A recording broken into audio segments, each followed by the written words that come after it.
안녕하세요. 저는 60대 여자입니다. 지난 40년 동안 결혼하고 아이 낳아 키우면서 시부모까지 봉양하는 동안 저는 하루라도 빨리 나이가 들고 싶었습니다. 그 정도로 삶이 고단하고 힘들었거든요. 외아들 시집살이가 얼마나 힘든지 남편 꼴도 보기 싫을 정도로 힘들었어요. 그래도 어영부영 시간이 가긴 가더군요. 자식들 다 키워놓고 시부모님 떠나보내고 나니 남는 건 남편뿐이었습니다. 예전엔 꼴도 보기 싫었던 얼굴에 어느새 쭈글쭈글 주름이 생긴 걸 보니 안쓰럽긴 하더군요. 늙어서 바짝 쪼그라든 뒷모습만 봐도 눈시울이 붉어졌습니다. 저의 지난 40년이 고되고 힘들었던 것처럼 남편도 부모의 처자식 건사하느라 힘들었을 테니까요. 인생이라는 게 참 비통합니다. 이제야 남편 고마운 줄 알고 좀 잘 살아봐야지 싶었더니만 남편이 너무 일찍 하늘나라로 가버렸어요. 제 나름대로는 살면서 겪을 만한 것들을 다 겪으면서 살았다고 생각했습니다. 그런데 남편이 죽고 나니 그게 아니더군요. 그 어떤 고통보다 사무치게 힘들었어요. 저는 50에 혼자가 됐습니다. 남편 50 생일에 둘이 나란히 누워 약속했거든요. 이제 아들 둘 다 키워놨으니 둘이서 오손도손 여행도 다니면서 편하게 살자고요. 남편이 곁에 있을 때는 몰랐습니다. 남편은 누구보다 제 걱정을 많이 한 사람이었는데 저는 언제나 남편보다 자식이 먼저였어요. 남편은 저와의 노후를 꿈꾸고 있었는데 그 와중에 저는 자식들 걱정만 하고 있었으니까요. 그게 지금까지도 내내 마음에 남아 가슴이 아픕니다. 남편이 이렇게 빨리 제 곁을 떠날 줄 알았다면 하루라도 더 잘해줄 걸 그랬어요. 남편은 정말 예상치 못한 순간 갑자기 하늘나라로 가버렸어요. 말 그대로 마른 하늘의 날벼락이었습니다. 남편은 둘째 아들이 태어나고 난 후부터 택시 운전을 했어요. 20년 넘게 택시를 하면서 작은 접촉사고 한 번 나지 않은 사람이었는데 졸음운전 차량 때문에 추돌사고가 나서 응급실로 이송 중에 사망해 버렸습니다. 남편과 제가 서로 죽고 못 사는 인꼬 부부는 아니었지만 그래도 몇십 년을 살붙이고 부부로 산 세월이 있잖아요. 하루아침에 남편이 사라져버리자 그 허망함이 말로 표현할 수 없을 정도였습니다. 너무 젊고 건강한 사람이 그렇게 가버렸다는 게 너무 억울해서요. 저는 제 팔자가 너무 싫었습니다. 좋은 부모 밑에서 곱게 자라지도 못했고 시부모님에게 사랑받는 며느리도 아니었어요. 그런 와중에 유일하게 저를 아껴주고 사랑해준 사람이 바로 남편이었습니다. 그런 남편을 너무 빨리 데려간 하늘을 원망했어요. 그리고 무엇보다 가장 밉고 싫었던 건 바로 제 자신이었습니다. 제가 생각해도 남편에게 참 모질게 굴었거든요. 넉넉지 않은 형편에 시부모님과 아들 둘을 키우다 보니 제가 매일 바가지도 많이 긁었어요. 시집살이가 힘들어서 툭하면 화도 많이 내고 잔소리도 했는데 남편은 제게 싫은 소리 한 번 한 적 없는 착한 사람이었습니다. 남편이 죽고 나서 저는 그대로 주저앉고 싶었어요. 하지만 인생이 어디 그렇게 호락호락한가요? 장성한 아들이 둘이나 있는데 장가도 보내고 손주도 보려면 정신 바짝 차려야죠. 남편 죽고 10년 넘게 안 해본 것 없이 악착같이 살았습니다. 큰아들은 자기도 직장 다니고 돈 버는데 뭘 그렇게 쉬지 않고 일하냐고 했지만 저는 그렇게 바쁘게 살지 않으면 자꾸만 안 좋은 생각이 드니 오히려 정신없이 사는 게 훨씬 낫더라고요. 마트, 식당, 파출부 등등 가리지 않고 뭐든 했어요. 그나마 다행이었던 건 돈 걱정은 안 하고 살았다는 겁니다. 시부모님에게 물려받은 주택도 있었고 남편이 평생 일해 번 돈으로 사둔 작은 빌라도 있었어요.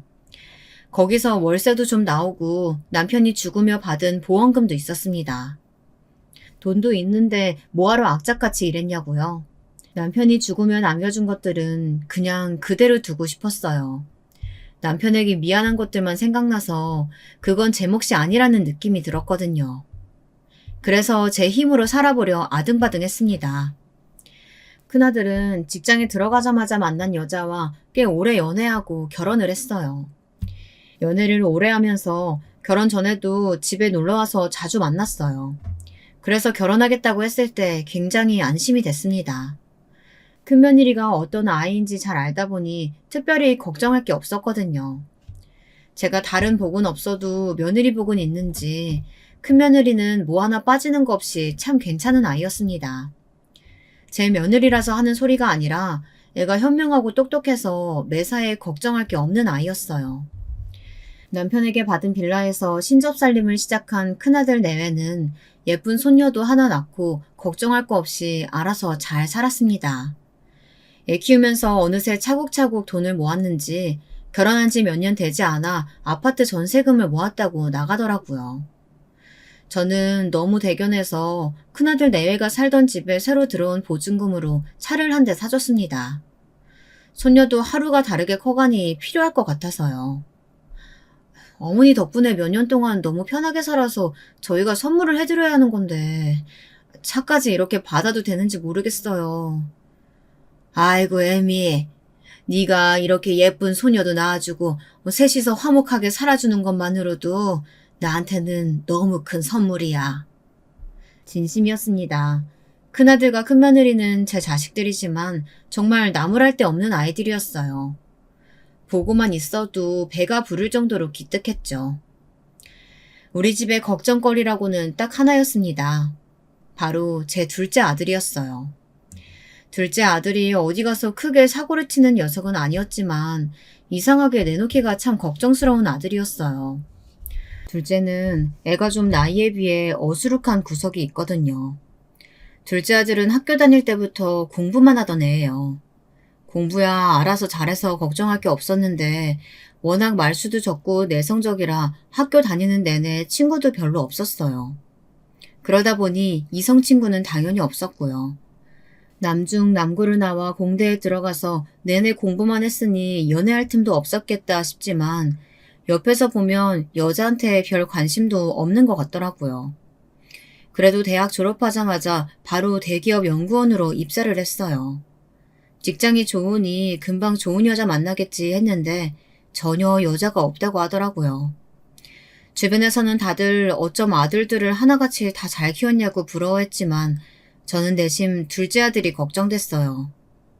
저렇게 숫기가 없으니 여자나 제대로 만날까 싶어서요. 그런데 여자만 문제가 아니었어요. 글쎄 둘째 아들이 대기업에 들어간 지 1년도 안 돼서 도저히 못 다니겠다고 하더라고요. 그만두겠다고요. 일은 재밌는데 사람들하고 지내는 게 너무 힘들대요. 직장 생활이라는 게 원래 다 안 맞는 사람들하고도 적당히 잘 지내면서 적응해 나가는 거야. 어떻게 다 네 마음에 들 수가 있겠어. 저는 그런 둘째가 마냥 철없이 느껴졌습니다. 지금까지 둘째라고 마냥 오냐오냐 키워서 애가 너무 자기밖에 모르는 건 아닌가 싶어 제 탓을 하게 되더라고요. 애도 아니고 성인이니 남자라면 그 정도는 참고 해야 하는 거라고 다그쳤어요. 내가 아버지 어머니 세대처럼 못 배워서 어쩔 수 없이 참고 살아야 하는 세대도 아닌데 그런 시답지 않은 인간들 비위까지 맞추면서 회사 다녀야 돼요? 저는 아들의 말에 너무 놀라 입이 벌어졌습니다. 제 아들이 어떻게 저런 말을 할까 싶어서요. 너 어머니 앞에서 어떻게 그런 말을 해? 당장 잘못했다고 해. 그 상황에서 큰아들이 함께 있지 않았다면 저는 둘째 아들 귀싸대기를 날렸을지도 몰라요. 둘째가 너무 괘씸해서요. 그리고 더 슬펐던 건 둘째 아들의 말에 옛날 생각이 났다는 겁니다. 매일 새벽에 일어나 택시 끌고 나가던 남편의 뒷모습이 떠올랐거든요. 하루 종일 택시 운전하며 별의별 손님 다 만났다고 매일 투덜대던 남편에게 제가 자주 하던 말이 있었거든요. 그렇게 남 비위 맞추는 게 싫었으면 젊어서 열심히 공부해서 남들처럼 좋은 직장 다니지 그랬어. 이게 다 우리가 못 배우고 못 살아서 겪는 수모인데 참고 살아야지 어떡해. 원망 섞인 눈으로 저를 바라보고 있던 둘째 아들의 얼굴에 못난 제 얼굴이 겹쳐 보였습니다. 이게 다 제 잘못이었어요. 당시에 어린 아들이 제가 제 아빠에게 퍼붓는 소리를 다 듣고 있었던 거예요. 그 순간 자식들에게도 죽은 남편에게도 미안하더군요. 하지만 미안한 건 미안한 거고 힘들게 들어간 직장을 1년도 못 다니고 그만둔다는 건 이해할 수가 없었어요. 아무리 그래도 그렇지. 남들은 들어가고 싶어도 못 들어가는 그 좋은 직장을 1년도 못 버티고 나오겠다는 거야? 남들한테 좋은 직장이면 뭐래요. 나한테 전혀 좋은 직장이 아닌데. 저야 당연히 너무 아깝고 안타까웠죠. 하지만 어쩌겠어요. 이게 다 제 업보인걸요. 자식이라는 게 참 제 마음대로 되는 게 아니더군요. 대기업을 그만둔 둘째는 바로 공무원 시험을 준비했습니다. 자기는 아무래도 정해진 대로 일하는 공무원이 딱 맞을 것 같다고요. 저는 그러라고 했습니다. 다른 건 몰라도 공부 하나는 알아서 하는 녀석이니 잘하겠건 했거든요. 그런데 생각보다 쉽지 않았어요. 3년 연속 시험에 떨어지더니 반년을 폐인처럼 아무것도 안 하고 집에만 있더라고요. 그렇다고 뭔가 계획이 있는 것 같지도 않고요. 그 몇 년간 둘째 아들과 얼마나 부딪혔는지 그때까지 속 한 번 썩인 적 없었던 걸 한 번에 몰아서 받는 것 같았습니다. 그래도 큰아들이 둘째를 다독였어요. 제 말은 듣지 않는 녀석인데 형 말은 좀 듣더군요. 그렇게 1년 더 마음고생 시키더니만 결국 30이 넘어서야 공무원 7급에 합격했습니다. 마음고생이야 좀 했지만 그래도 아들이 기특했어요. 다행히 적성을 찾았는지 공무원이 되고 나서는 크게 속썩이는 일 없이 잘 살아줬습니다. 그러던 어느 날이었습니다. 공무원이 된 지 1년도 되지 않아서 둘째 아들이 뜬금없이 결혼을 하겠다며 여자를 데리고 왔습니다. 연애한다는 소리도 없다가 갑자기 결혼 이야기를 하니 저와 큰아들은 크게 당황했습니다. 물론 30이 넘었으니 결혼할 여자 데리고 오는 거야 이상한 일이 아니죠. 하지만 조금 걱정되긴 했어요. 만난 지 아직 5개월밖에 안 됐다고 하더라고요. 둘째 아들이야 워낙 말이 없는 녀석이니 제가 모를 수도 있는 거였지만 제가 알기로는 지금까지 제대로 된 연애 한 번 안 해본 애가 여자를 만나자마자 결혼한다고 하니 어쩐지 믿업지 않더라고요. 제가 둘째 여자친구를 보고도 전부터 영 믿업지 않아 하자 큰아들과 큰며느리가 걱정하지 말라고 하더라고요.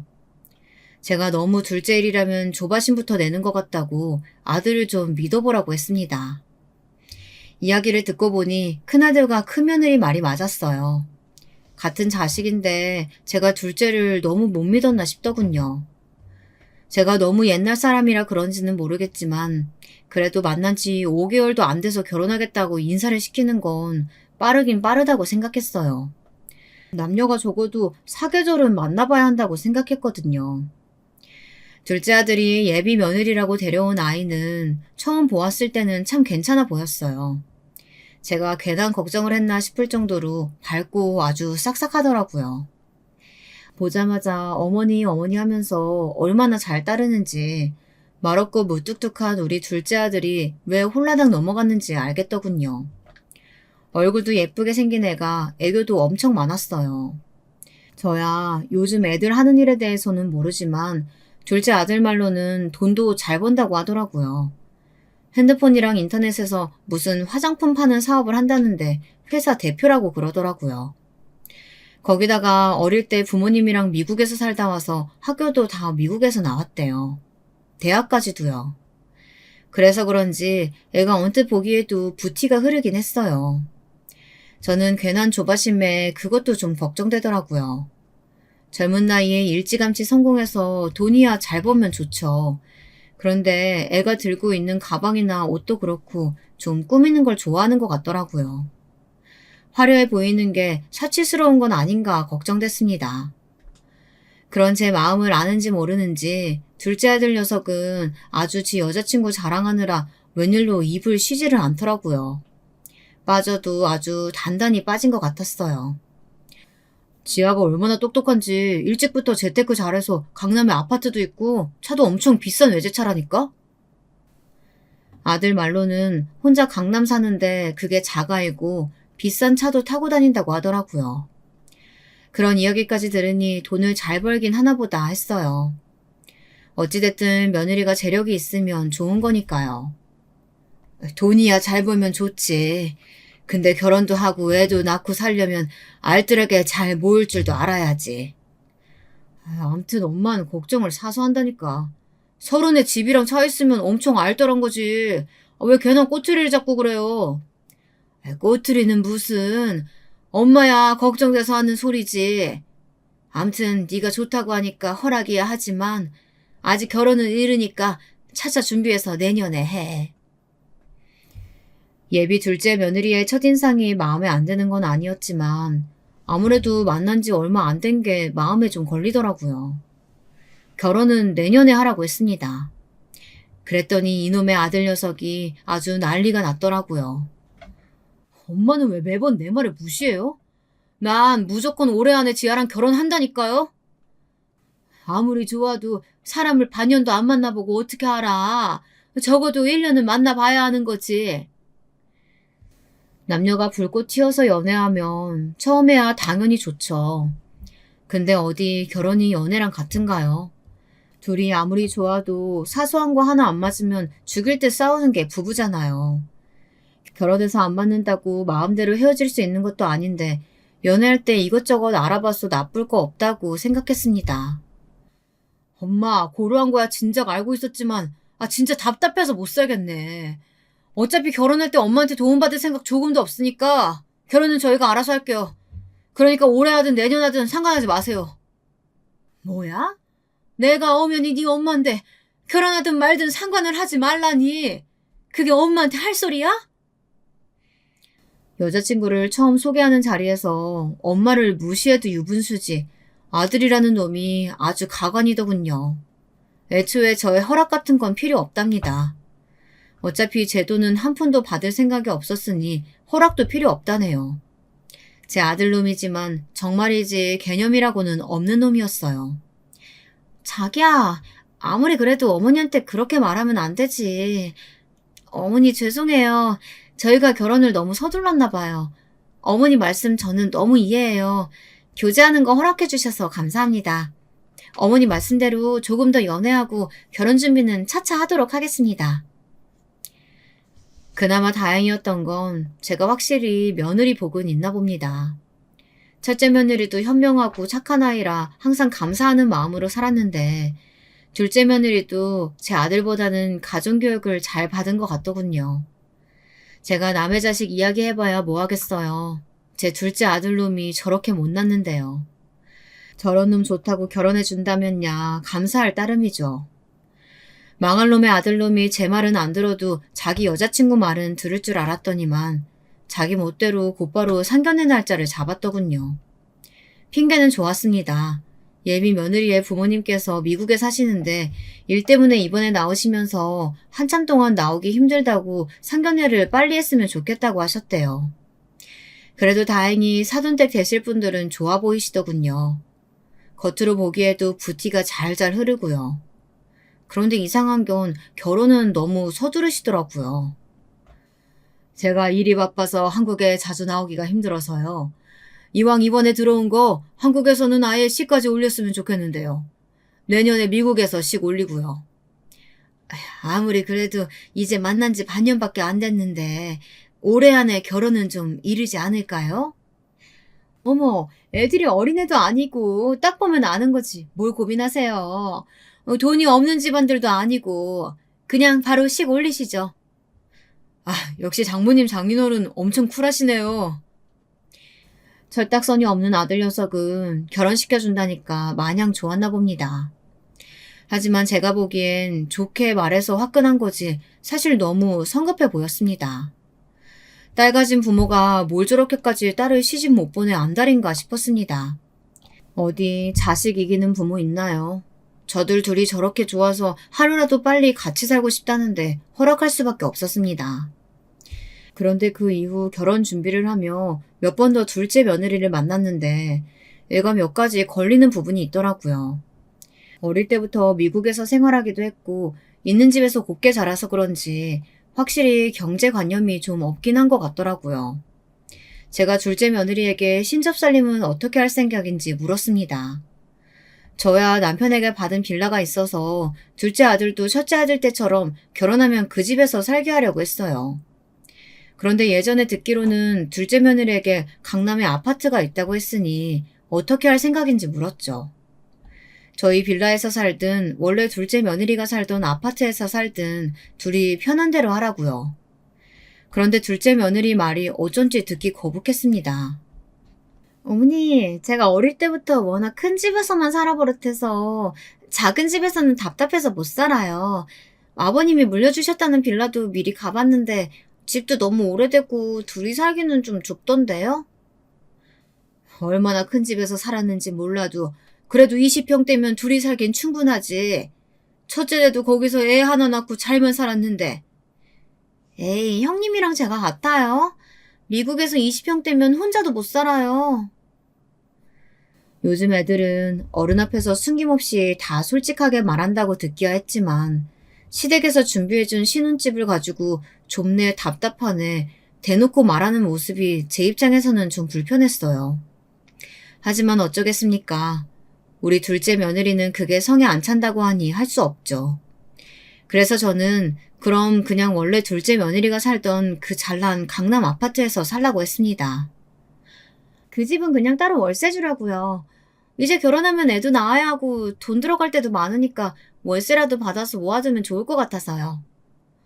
엄마 이거 봐. 우리 지아가 이렇게 생각이 깊고 알뜰하다니까. 아들은 아주 좋아 죽는 것 같았지만 저는 도대체 어디가 생각이 깊고 알뜰하다는 건지 모르겠더군요. 그냥 대책 없는 애 같았어요. 제가 신혼집으로 주겠다는 빌라도 마음에 안 든다는 애가 아직 식도 안 올렸는데 살던 집까지 월세로 주면 도대체 어디서 살겠다는 건가 싶어서요. 빌라도 싫고 너희 집도 월세 줬으면 도대체 어디서 살겠다는 거니? 여기 어머님네 집 넓고 좋잖아요. 그냥 제가 여기 들어와서 살면 되죠 뭐. 저는 며느리의 말에 놀라지 않을 수가 없었습니다. 외국에서 큰애라 사고방식이 다른 걸까요? 우리나라 젊은 며느리들은 죽어도 홀시어머니랑 같이 살고 싶어 하지는 않잖아요. 둘째 며느리는 너무 아무렇지 않게 그냥 저와 둘째 아들이 사는 주택에 들어와 함께 살겠다고 하더라고요. 그때까지만 해도 저는 둘째 며느리가 그냥 하는 말인 줄 알았습니다. 그런데 정말 진심이었어요. 살던 집은 벌써 월세 줬다면서 둘째 며느리는 결혼식 며칠 앞두고 슬금슬금 짐을 하나둘씩 집에 가져다 놓더니 정말로 집에 들어왔어요. 저는 결혼식 날까지도 둘째 며느리와 아들에게 나랑 같이 사는 게 불편하지 않겠냐고 물었습니다. 제가 시부모님을 모시고 살아봐서 아는데 생각처럼 쉬운 일이 아니거든요. 그런데 둘째 며느리 말이 자기는 하나도 불편하지 않답니다. 한국에 들어와서 부모님 없이 혼자 살았기 때문에 오히려 저와 살면 좋을 것 같다고요. 말은 고마웠지만 저는 아무래도 걱정됐어요.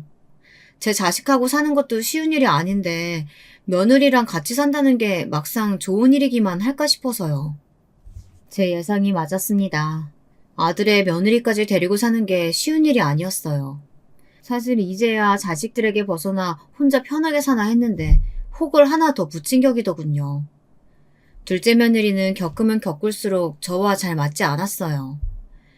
시집살이를 다시 시작한 것 같았어요. 둘째 며느리는 혼자 살아봤다는 애가 집안 살림이라고는 하나도 할 줄 모르더라고요. 거기다가 짐은 또 얼마나 많은지 정말 말도 안 되게 많았습니다. 둘째 며느리가 화장품 사업을 한다고 듣기야 했지만 무슨 화장품 박스가 방 하나를 가득 채울 정도로 많았어요. 이건 신접살림이 아니라 회사를 차렸다고 해도 무방할 만큼 사무실이 따로 없었습니다. 그리고 화장품 박스를 봐도 도무지 뭘 파는 회사인지 모르겠더라고요. 제가 잘 몰라 그런지 인터넷에 쳐봐도 나오지도 않고요. 그뿐만이 아니었습니다. 둘째 며느리는 살림만 집에 차려놓고 거의 집에 들어오질 않았어요. 둘째 아들은 공무원이다 보니 매일 똑같은 시간에 출근해 똑같은 시간에 퇴근하잖아요. 근데 둘째 며느리는 언제 나갔는지도 모르게 나갔다가 밤 늦게나 들어왔어요. 무슨 일이 그렇게 많은지 얼굴 보기가 어려웠습니다. 사업하는 사람이니 바쁘면 좋죠. 하지만 저는 너무 힘들었습니다. 아들이 장가를 갔는데도 전하고 달라진 게 없었어요. 똑같이 아들 뒷바라지를 하며 며느리 뒷바라지까지 해야 했습니다. 둘째 며느리가 집에 들어와 살겠다고 한 이유가 이런 거였나 봐요. 이 집을 시댁이 아니라 무슨 하숙집 정도로 생각하는 것 같았습니다. 저를 시어머니가 아니라 무슨 가정부로 아는 것 같더라고요. 늦게 들어와서는 방은 잔뜩 어질러 놓고 빨래만 허물처럼 벗어놓고 사라졌어요. 그게 다 제 일이었죠. 당시에 몸이 안 좋아서 일도 쉬고 있었는데 이건 뭐 쉬는 게 아니라 다시 예전에 애들 어릴 때로 돌아간 것 같았어요. 집안일이 해도 해도 끝이 없었습니다. 저는 참다 더는 아무래도 안 될 것 같아서 며느리에게 한 소리 했습니다. 새아가, 아무리 바빠도 결혼한 애가 아가씨 때랑 똑같이 살면 안 되지. 남편은 못 챙기더라도 집안일 정도는 네가 알아서 해야 하는 거 아니니? 아침마다 방한 꼴이 이게 뭐야. 내가 정리해주는 것도 하루 이틀이지. 이건 뭐 시어머니가 아니라 파출부가 따로 없다. 어머 어머니, 파출부라뇨. 속상하게 무슨 그런 말을 하세요. 저희 친정엄마 보셨잖아요. 집안일이라고는 해보신 적도 없는 분이라서 저는 어릴 때부터 집에서 살뜰하게 챙겨주는 엄마 있는 친구들 너무 부러웠거든요. 저는 어머님이 정말 우리 엄마 같아서 편해서 그런 건데 불편하셨으면 너무 죄송해요. 둘째 며느리가 금세 시무룩해져서 이야기하니 괜히 제가 다 미안하더군요. 며느리는 제가 편해서 한 행동인데 제가 너무 예민했나 싶어서요. 며느리를 딸처럼 생각하고 싶다고 생각해놓고는 정작 며느리를 남처럼 대한 건 저였던 것 같더라고요. 아니야. 밖에 일이 바빠서 그런 건데 내가 요즘 갱년기가 오는지 너한테 괜히 예민하게 굴었나 보다. 저도 나이가 드는지 예전에는 식당 일에 남의 집 일까지 하면서도 아무렇지 않게 혼자 다 했던 집안일이 괜히 힘들고 짜증나고 그러더라고요. 저도 안 그러려고 해도 꼰대는 꼰대인지 며느리가 생기니 괜히 시어머니 노릇을 하고 싶었나 봐요. 그날 이후로 저는 많이 생각했습니다. 그래도 나이든 홀 시어머니랑 며느리가 같이 살아주는 것만으로도 고마운 건데 잘 지내보자 싶었죠. 그런데 제 착각이었습니다. 둘째 며느리는 제 생각처럼 마냥 해맑고 곱게 자란 아이가 아니었어요.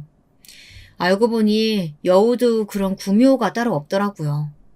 무슨 일이냐고요? 아무래도 둘째 며느리가 좀 이상했습니다. 사업도 잘 되고 돈도 잘 번다는 애가 항상 제 아들 돈만 썼어요. 그것도 아주 사치스럽게요.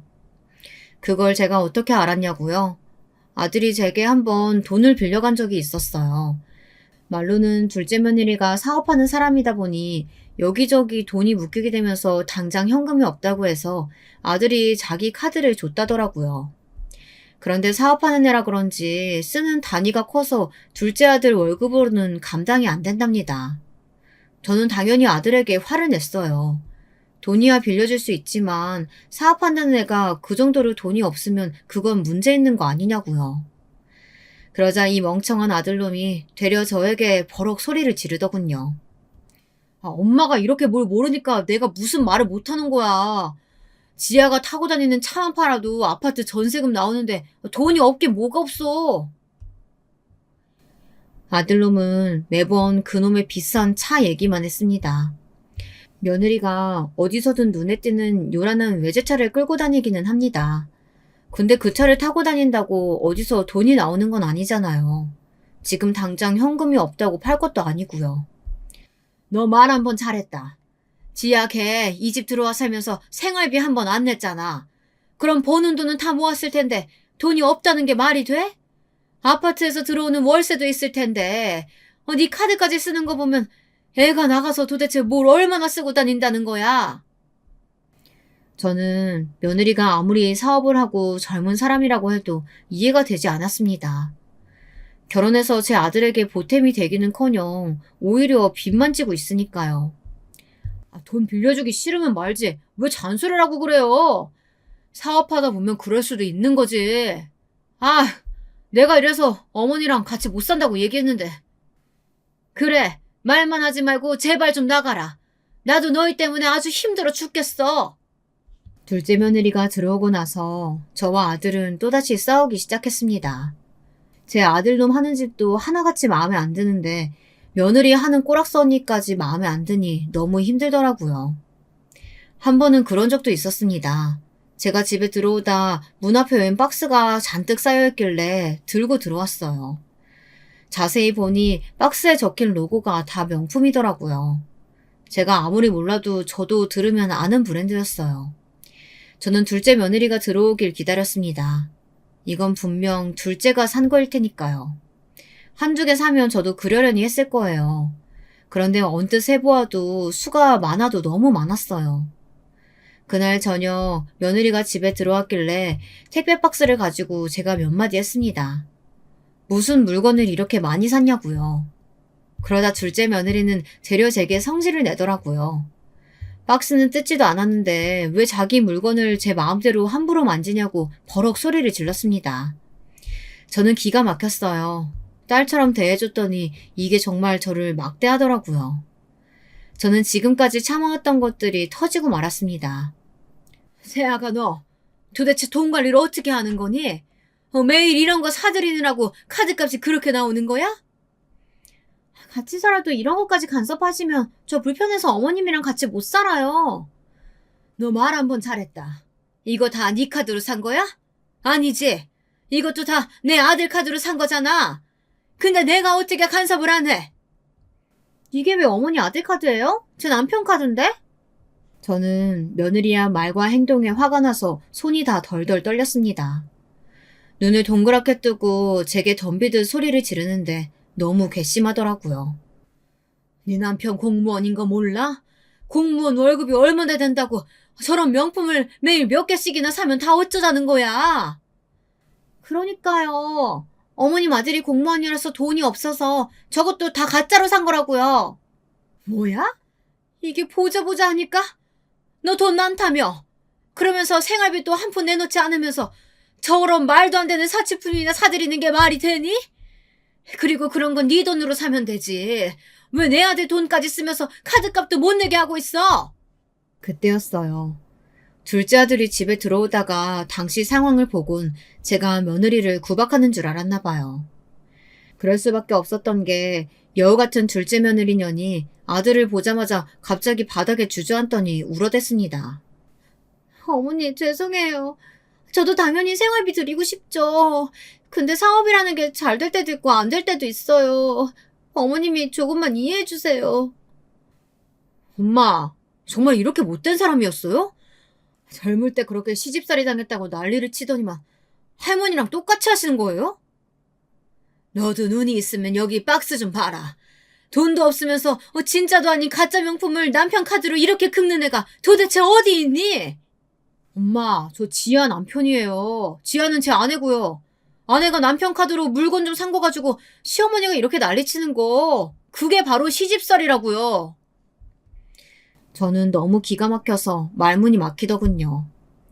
저는 너무 기가 막혀서 말문이 막히더군요. 저는 꼬리가 9개 달린 며느리년 때문에 아들에게 그렇게 싫으면 나가 살라고 소리치고 말았습니다. 그러자 아들은 당연히 나가겠다고 했어요. 저는 그날 이후 이대로 둘째 아들과 영영 인연이 끊길지도 모르겠다고 생각했습니다. 집안에 여자가 잘 들어와야 한다는 옛말을 너무너무 싫어하던 저였지만 그 순간 저는 절실하게 그렇게 느꼈어요. 제 아들놈도 아들놈이었지만 그 순간 한마디도 안 하고 훌쩍이고 있던 둘째 며느리가 너무 미워서요.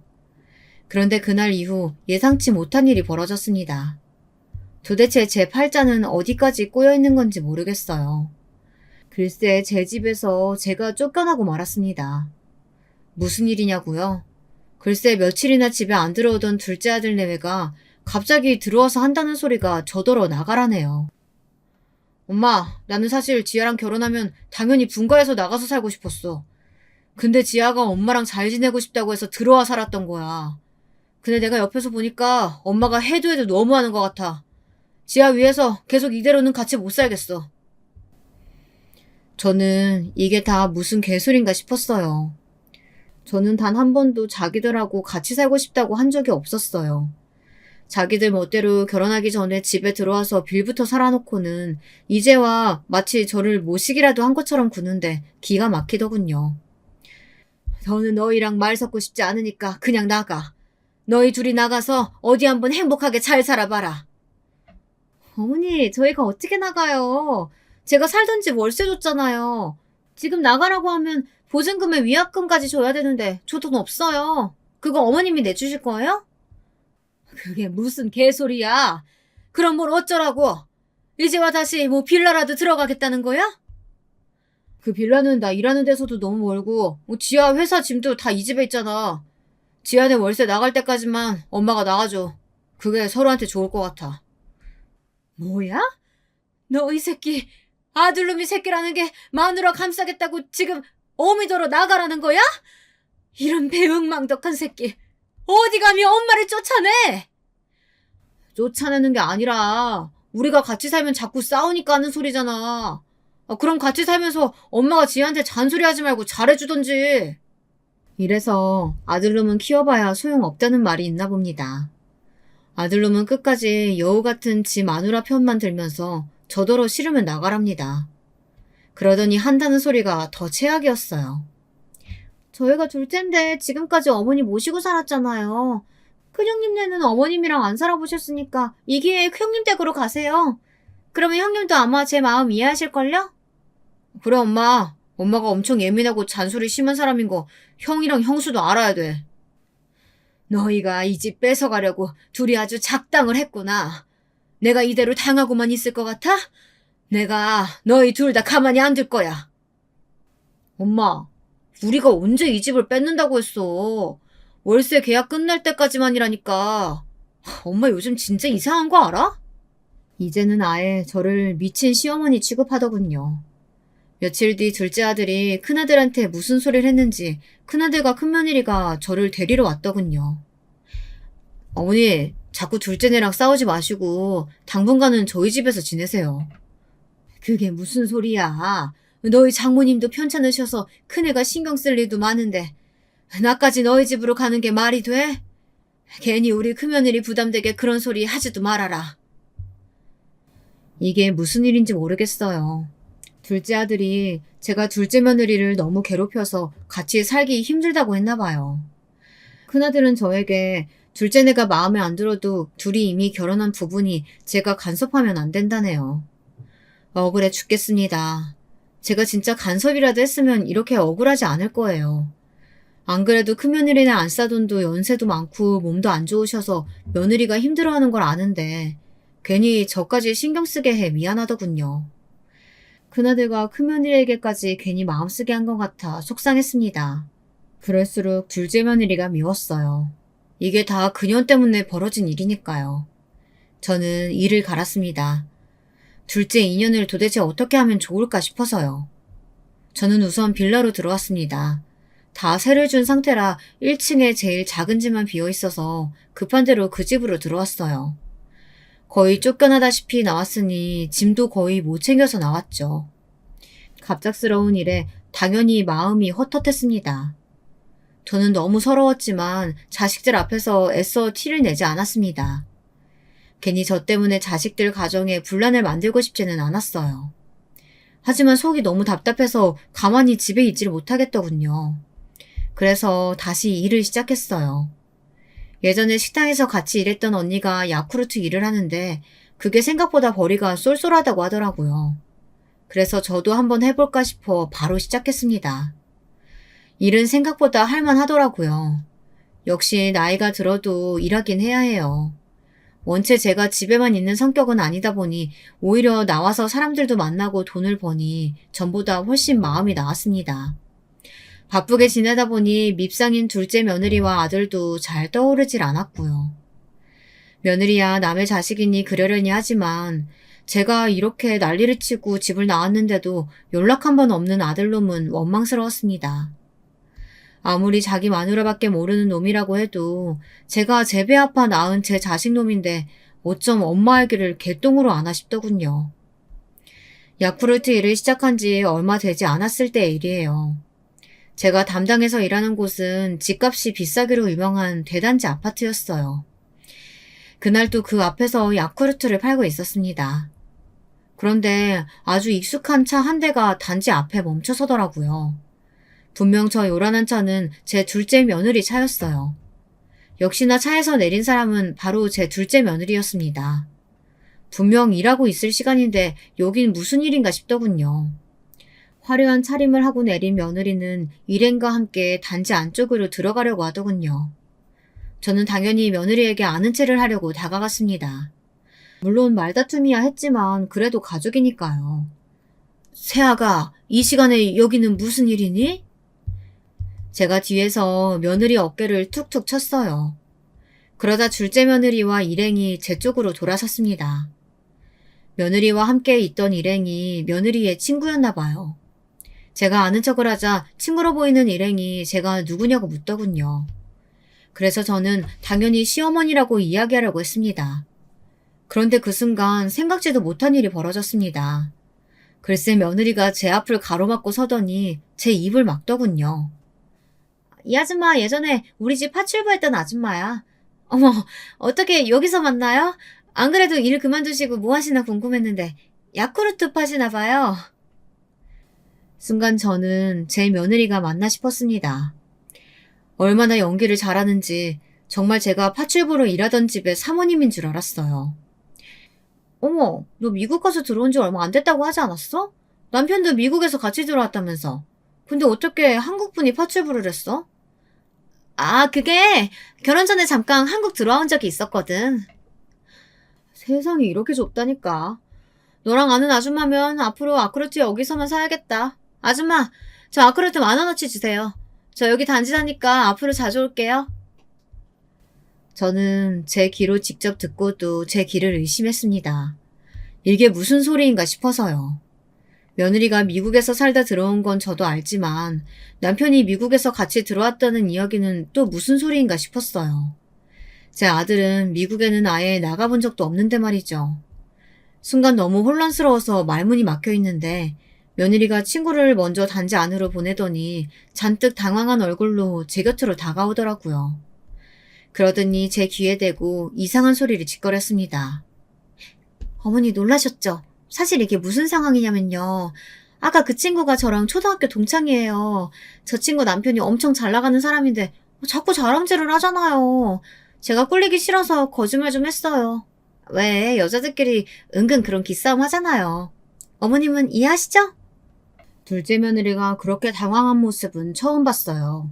항상 자기 멋대로 할 말 다 하고 자기 잘날 맛에 사는 애인 줄 알았는데 뭔가 이상하더라고요. 너 지금 그걸 말이라고 하니? 아무리 자존심 때문이라고 해도 어떻게 시어머니를 모르는 척해? 너 설마 내가 야쿠르트 파는 게 창피해서 그런 거야? 둘째 며느리가 영악하고 여우 같은 년이라는 건 진작 알고 있었습니다. 그런데 남들이 들을까봐 제 귀에 대고 속삭이는 모습이 아무래도 쎄하더라고요. 그때였어요.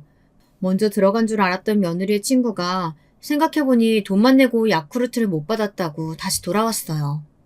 그리고는 한다는 소리가 대박이었습니다. 아참, 너희 아버지 교수로 계신 대학이 한국대학교 맞지? 이번에 우리 남편 조카가 거기 들어갔는데 잘 좀 봐달라고 꼭 좀 얘기 좀 전해줘. 알았지? 이건 또 무슨 소리일까요? 미국에서 의류사업 한다는 둘째 며느리의 아버지가 갑자기 한국대학교 교수라네요. 저는 어안이 벙벙했습니다. 순간 제 눈도 제대로 못 마주치고 어쩔 줄 몰라 하는 둘째 며느리의 얼굴을 보니 그제야 알겠더라고요.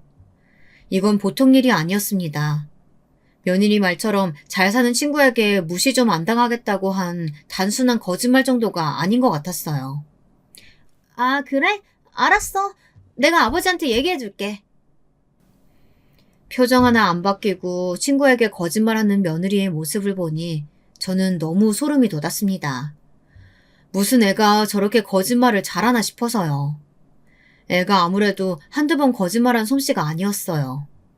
지금까지 둘째 며느리가 제게 했던 말들이 파노라마처럼 지나가면서 이건 아니다라는 직감이 딱 오더군요. 그 순간 저도 모르게 눈이 확 뒤집혔어요. 너 이게 다 무슨 소리야? 나한테 분명 바깥 사돈 미국에서 사업한다고 하지 않았어? 근데 지금 와서 교수라니? 제 말에 며느리 친구도 당황해서 이게 무슨 소리냐고 묻더라고요. 하지만 둘째 며느리는 제가 알던 제 며느리가 아니었습니다. 얼마나 독하디 독한지 아주 철면피 사기꾼이 따로 없더군요. 아줌마, 바깥 사돈이라뇨. 지금 무슨 소리 하시는 거예요? 파출부나 하던 아줌마가 불쌍해서 상세 좀 해주니까 내가 아줌마랑 같은 급인 것 같아요? 어디서 친한 척이야. 둘째 며느리는 제가 무슨 생각을 하든 지금 당장 친구 앞에서 자기 말이 다 거짓말이라는 게 들통나는 게 더 걱정인가 보더군요. 되지도 않은 말을 멋대로 짓거리더니 이 상황에서 도망가려고 했어요. 저는 괘씸한 며느리년을 그대로 보내줄 수 없었습니다. 이건 저뿐만이 아니라 제 아들까지 다 기만한 행동이니까요. 분명 저 거짓말에 제 아들까지 다 속아 넘어간 게 분명했어요. 지금까지 제 며느리라고 생각했던 년이 도대체 어떤 가면을 쓰고 있었던 건지 알아내야 했습니다. 너 이지야, 내 며느리잖아. 어디서 감히 시어머니를 기만하고 파출분의 모내 개소리를 짓거려? 저는 그대로 둘째 며느리에게 달려들어 뺨을 세게 갈겼습니다. 정신이 나가도 아주 된통 나간 것 같으니 정신을 차리라고요. 순간 며느리 친구라는 여자는 아주 손사래를 치더니 며느리에게 손가락질을 했습니다. 그러고는 한다는 말이 그럴 줄 알았답니다. 초딩 때부터 너희 집 부자라고 매일 뻥치고 다니면서 허언증 장난 아니더니 아직도 그러고 사는구나? 어쩐지 저런 비싼 차 타고 다니면서 화장품 사달라고 구걸할 때부터 알아봤다니까. 뭐? 허언증? 구걸? 네가 뭘 한다고 그래? 그래 맞아. 이 아줌마 우리 시어머니 맞아. 근데 지금은 야쿠르트 팔아도 우리 시어머니 집도 있고 건물도 있는 건물주야. 야쿠르트는 취미로 파는 거라고. 제 며느리지만 미친년이 따로 없었습니다. 알고 보니 부자 친구한테 화장품 팔러 와서는 온갖 허세를 부렸나 보더군요. 바로 조금 전까지 저더러 자기 집에서 일하던 파출부라더니 이제는 시어머니가 맞답니다. 저는 너무 쪽팔려서 더는 그 자리에 있을 수가 없었습니다. 바로 야쿠르트 차에 시동을 걸었어요. 그때였습니다. 둘째 며느리가 갑자기 제 야쿠르트 차 앞을 가로막고 서더니 무릎을 꿇더군요. 그러더니 하는 행동이 더 어이가 없었습니다. 아주 손을 싹싹 빌며 제게 애원을 했어요. 어머니 죄송해요. 제가 잘못했어요. 사실은 저 부모도 없어요. 고아예요. 평생 부모도 없이 혼자 불쌍하게 사느라 주변에서 무시만 당하면서 살았어요. 그러다 보니까 자꾸 한 번 두 번 거짓말하던 게 일이 커져서 이렇게 된 거예요. 제발 그이한테는 말하지 말아주세요. 제가 앞으로 어머니한테 정말 잘할게요. 쇼킹 그 자체였습니다. 허언증이니 사기 결혼이니 실제로 있다는 거야 뉴스에서 본 적은 있었지만 제가 당했을 줄은 꿈에도 몰랐어요. 아무리 인생이 안 풀리고 거지 같아도 그렇지 무슨 애가 얼굴 하나 안 변하고 거짓말을 그렇게 잘할 수가 있을까요? 알고 보니 둘째 며느리는 허언증 환자가 맞았습니다. 고아원에서 자란 고아가 맞더라고요. 상견례랑 결혼식에서 봤던 부티가 잘잘 흐르던 사돈들은 진짜 사돈이 아니었어요. 둘째 며느리가 돈 주고 고용한 가짜 부모였습니다. 심지어 미국에는 가본 적도 없대요. 미국 대학은커녕 한국에서 고등학교도 간신히 나왔답니다. 어릴 때부터 고아라고 놀림받고 고졸이라고 무시당하며 살다 보니 자격지심이 생겨 자신도 모르게 습관적으로 거짓말을 했던 것 같아요. 은행에 빚을 내서 비싼 외제차를 사고 있지도 않은 집을 있다고 거짓말한 거죠. 화장품 사업이라는 거 본인 사업이 아니라 거의 다단계나 다름없는 거더라고요. 그 일로 빚도 어마어마하게 많고요. 제 둘째 아들이랑도 우연히 만나게 됐는데 멍청한 제 아들이 자신의 거짓말을 족족 다 믿었답니다. 강남에 집이 있다는 것도 부모님이 미국에 있다는 것도 직접 눈으로 보지도 않고 말만 하면 다 믿었대요. 거기다가 공무원이라고 하니 욕심이 났답니다. 그래서 결혼까지 계획하고 제 집에 들어온 거였어요. 저는 이야기를 듣는 내내 소름이 돋아서 혼났습니다. 정말 사람이 아니라 괴물이랑 있는 것 같았어요. 그날 이후 어떻게 됐냐고요? 둘째 며느리는 제게 솔직하게 다 털어놓으면 제가 불쌍해서라도 용서해 줄 줄 알았나 봐요. 하지만 그런 일은 없었죠. 저는 곧바로 큰아들과 둘째 아들에게 연락해서 변호사부터 알아보라고 했어요. 둘째 아들은 처음엔 제 말을 믿지 않았지만 제가 만났던 며느리 친구라는 여자를 만나게 해줬더니 몇 마디 듣자마자 아주 오열을 하더군요. 어떻게 사람을 이렇게 속이냐고요. 하지만 이대로 울고불고 할 시간이 없었습니다. 저는 곧바로 둘째 며느리를 고소했어요. 혼인 빙자 사기로요. 증거야 너무 많죠. 지금까지 둘째 아들과 나눈 메시지 내용이나 상견례와 결혼식장에 나온 가짜 부모라는 사람들까지 있으니까요. 더는 둘째 며느리라고 부르고 싶지도 않은 그 허언증 환자녀는 사기를 쳐놓고도 창피하지도 않은지 순순히 이혼해주려고 하지도 않았습니다. 그래서 아직 소송 중이에요. 그 와중에 도대체 자기가 한 게 뭐가 있다고 재산 분할을 해달라고 지랄이더군요. 저야 당연히 10원 한 푼 줄 생각 없으니 끝까지 가볼 생각입니다. 60년 넘게 살아도 인생이라는 게 참 쉽지 않네요. 남편이 먼저 하늘나라로 가고 나서는 더는 힘들 일이 없을 줄 알았는데 둘째 아들 얼굴만 보고 있으면 마음이 아파 죽겠어요. 하지만 어미인 제가 속상해하고만 있을 수는 없었습니다. 둘째 아들은 그 일 이후 제게 잘못했다며 매일 미안해했어요. 이게 다 자기가 못나고 멍청한 탓이라고요.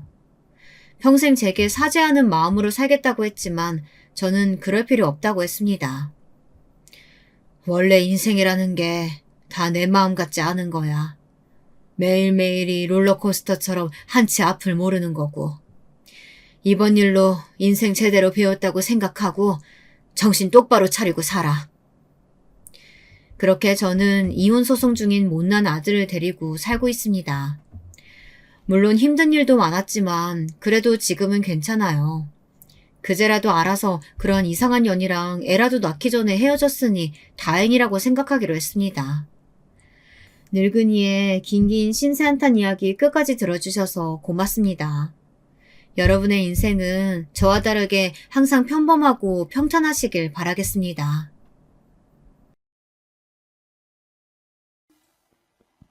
안녕하세요. 저는 50대 중반에 들어선 한 여자입니다. 전 오늘 살면서 크게 돈이 부족한 적도 없었고 특별히 힘든 일도 없었던 저의 인생에서 가장 속상했던 이야기를 한번 해보려 합니다. 누구에게도 속 시원히 하지 못했던 젊은 날의 이야기예요. 먼저 저의 어린 시절에 대해 말씀을 드리자면 전 바닷가가 있는 큰 도시에서 자라났습니다. 아버지는 해산물 시장에서 일을 하셨어요.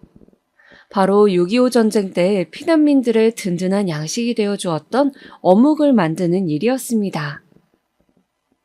오늘날에는 여러 어묵 브랜드들도 생기고 했지만 아버지가 일을 하실 당시만 해도 그냥 시장에서 조기, 전갱이, 갈치 등의 생선살을 치대어 밀가루와 함께 사람이 일일이 튀기는 방식이었다고 해요.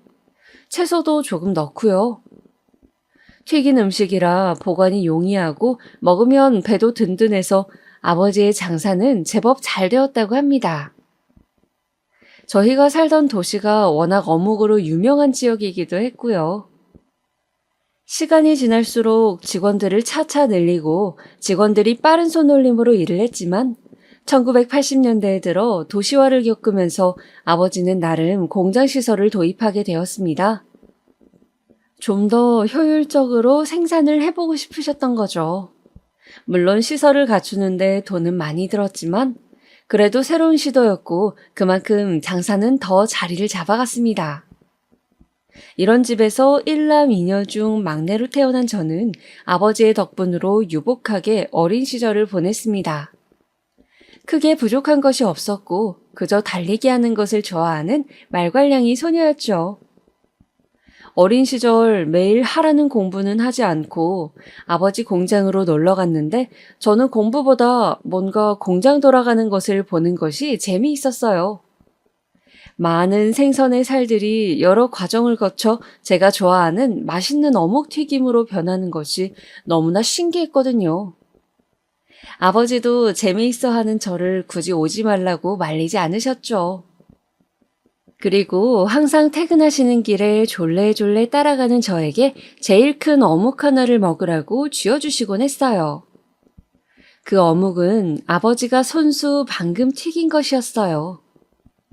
그렇게 아버지와 함께 저녁 노을을 보며 집으로 돌아오면 항상 어머니는 맛있는 반찬을 한 상 가득 차려놓고 아버지와 저를 기다리고 계셨죠.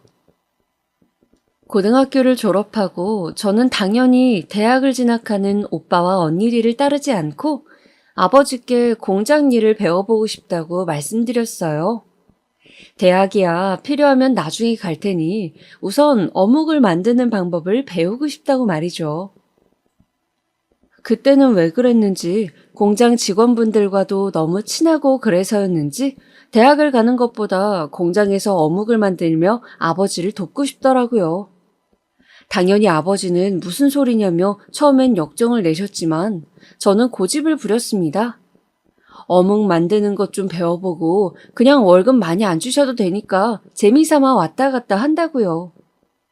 그렇게 저는 얼른 대학 가고 좋은 집에 시집 가야지 라는 소리를 귓등으로 들으면서 20살부터 공장으로 출근을 했습니다. 아침에 출근을 해서 그날 쓸 기름도 체크하고 어묵을 찍어낼 틀 같은 것들도 살펴보면서 저는 그렇게 생선살과 함께 하루 7시간 이상을 공장에서 보냈습니다. 당연히 어머니는 꽃 같은 20대의 나이에 왜 저러냐고 안타까워하시기도 하고 저에게 화를 내시기도 했지만 저는 정말 그게 좋았어요. 빨리 대학 가고 좋은 집으로 시집 가는 게 여자 인생에서 제일 가는 길이란 소리를 귀에 못이 박히게 하셨지만 그래도 부모님은 대학 가기 전 잠깐만 공장 일을 하겠다는 제 고집을 꺾지 못하셨습니다. 좀 애늙은이 같았던 제 유일한 낙이라면 주말마다 부모님이 다니시던 절에 같이 올라가서 맑은 공기를 쐬고 불공을 들이실 때 함께 절도 하고 스님의 좋은 말씀을 듣는 것이었어요. 지금 생각해도 저도 참 유별났던 것 같아요. 보통 20대가 좋아할 일들은 아닌데.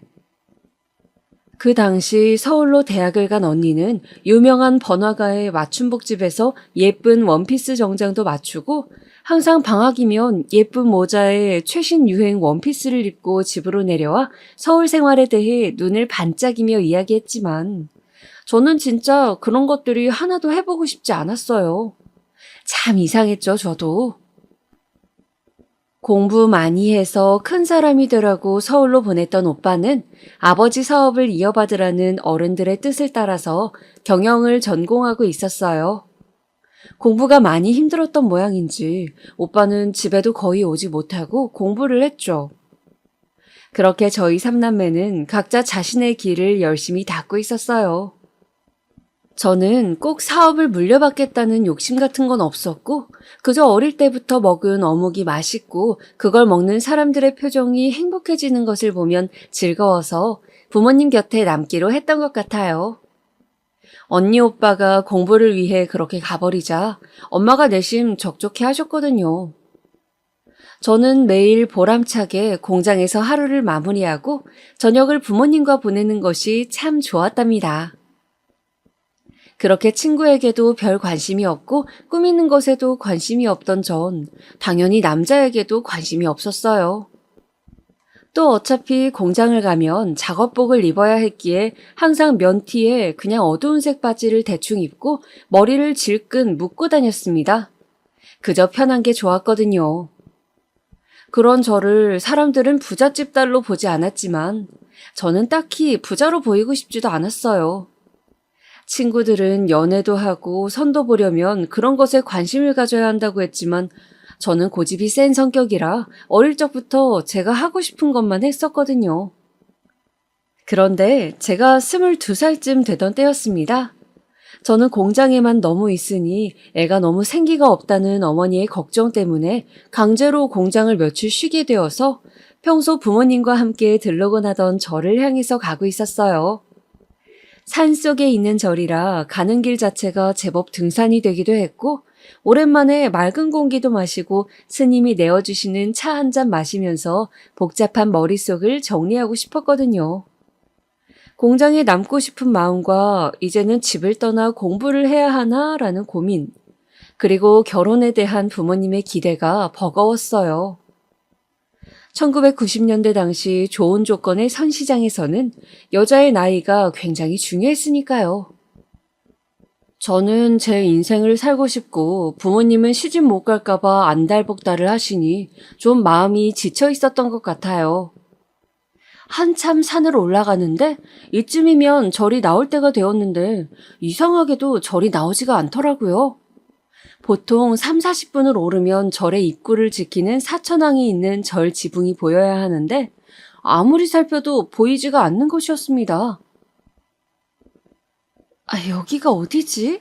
내가 길을 잘못 든 건가? 저는 문득 시간도 꽤 지난 것 같다는 생각이 들었습니다. 순간 숲은 울창하고 새소리도 뭔가 음산하게 들리는 것이었어요. 갑자기 무서운 기분이 들었습니다. 나 길을 잃은 건가?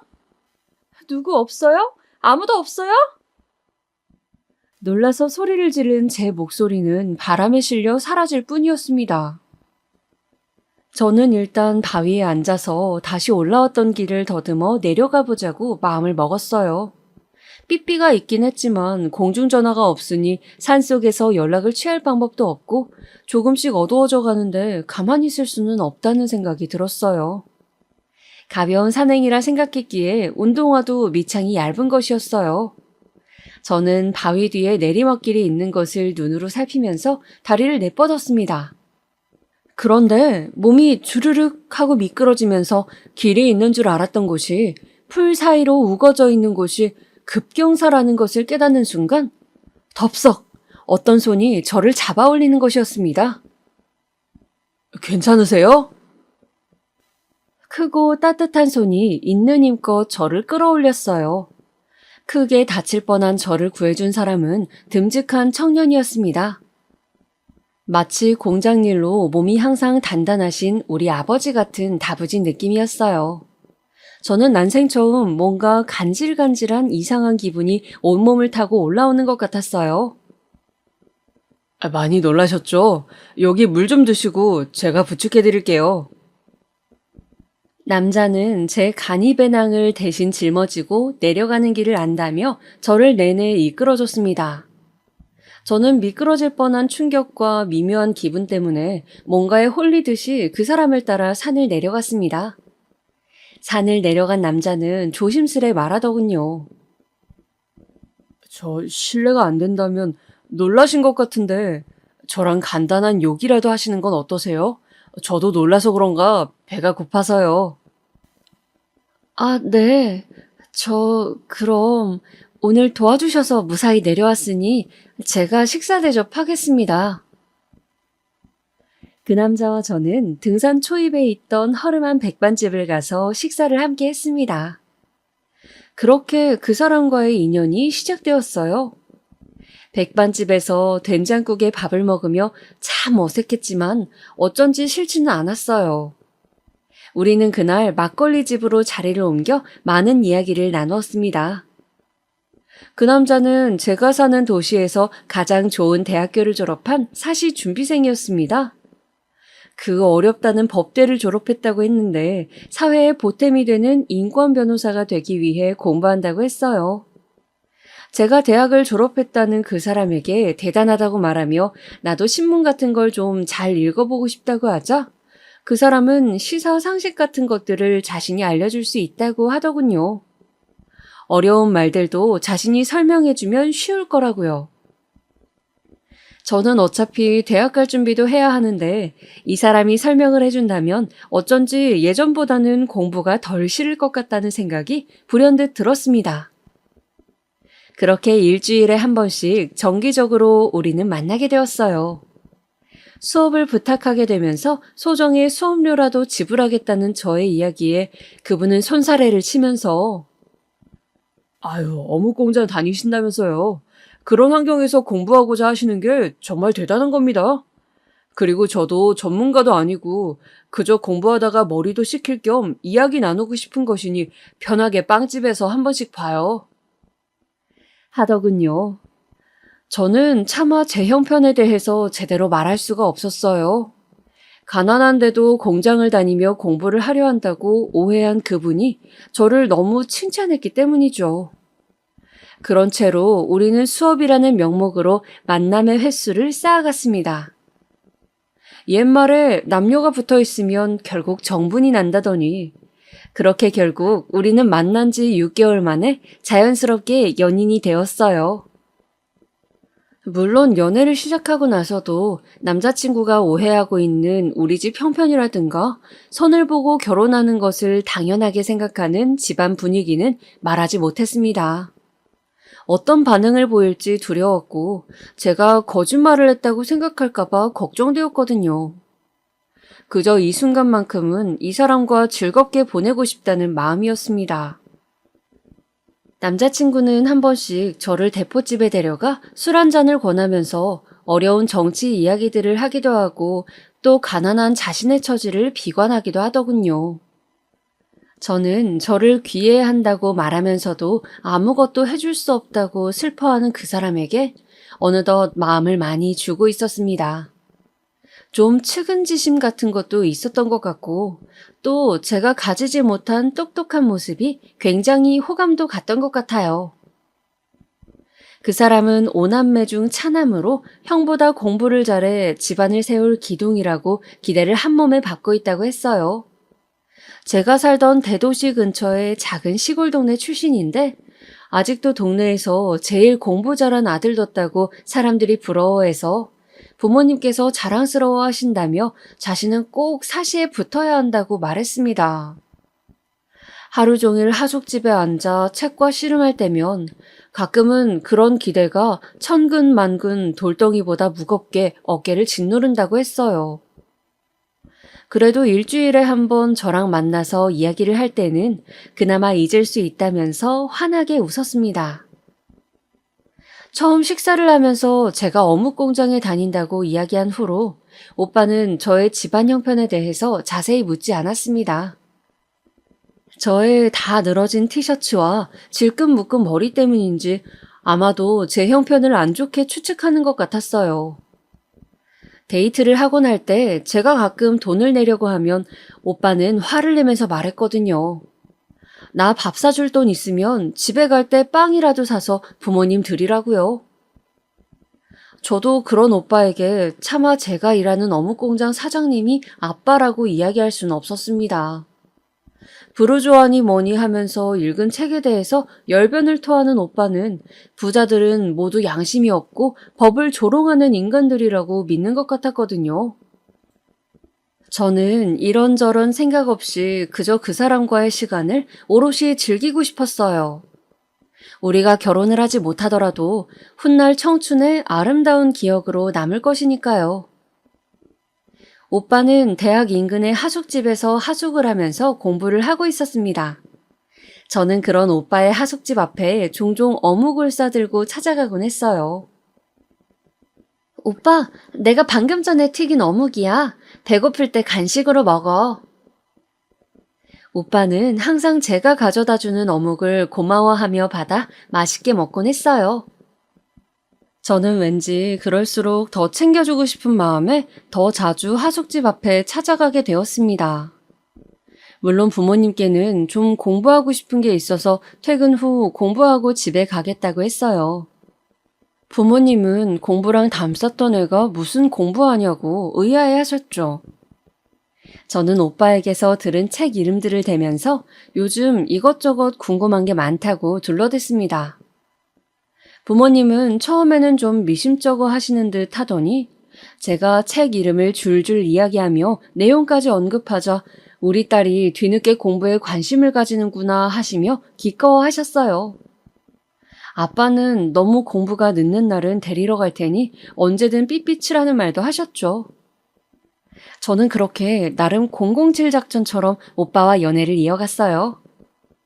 그렇게 우리는 꽤 오랜 시간을 함께 보냈죠.